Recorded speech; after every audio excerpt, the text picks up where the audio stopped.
As a child, Robert Christopher was often threatened by his foster mother that he would be sent to Timbuktu if he was naughty. Instead of being afraid, this sparked a lifelong wanderlust and a keen desire to see the distant city. In 1956, after having already traveled the world on just $80, he decided to tackle his next great challenge, hitchhiking across the Sahara Desert, a vast area many times the size of Great Britain. His journey began at Busada, known as the Port of the Sahara. He first hitched a ride on a desert truck where the heat was so intense that a flask of cold water became hot enough to make tea in just 2 hours. When a faster weapons carrier passed them, Christopher managed to talk his way onto it by showing the lieutenant a permit from the War Ministry, cleverly hiding the "cancelled" stamp on the back of the paper. He was dropped off at Gardea, a city so plagued by flies that children appeared to wear masks of insects, and every mouthful of food had to be guarded until it was safely behind his teeth.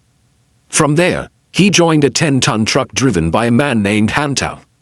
The travel was arduous. When the truck hit soft sand, they had to lay down steel mesh runways for the wheels to grip.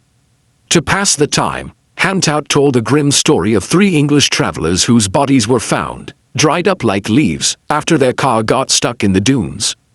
The danger became real when one of their own water bags burst. Parched and suffering from foggy mines due to the 165 degrees Fahrenheit heat, they eventually found an outpost with a well.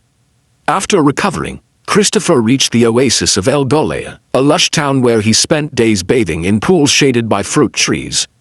He then moved on to Insala, a town losing a desperate battle against the desert as sand dunes slowly swallowed the palm trees and homes. In the town of Tamanrasset, Christopher met Professor Claude Belengrenin, who helped him live among the Tuareg people.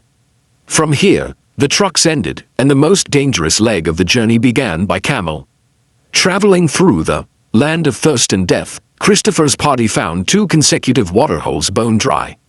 Facing certain death, they killed a camel to drink the greenish, blood-like liquid from its stomach to survive for 2 more days. They even endured a sandstorm that felt like little needles hitting their skin. Christopher eventually reached his goal of Timbuktu, having crossed 3,200 kilometers of desert.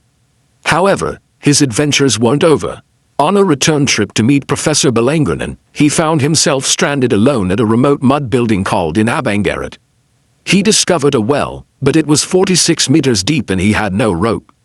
Using an incredible stroke of ingenuity, he unspooled the thin wire from his battery-operated recording machine, twisting 7 strands together to create a line strong enough to lower a small teapot into the water. He survived on this muddy water until a desert patrol rescue party, sent by the foresighted Professor Belengrenin, arrived to save him.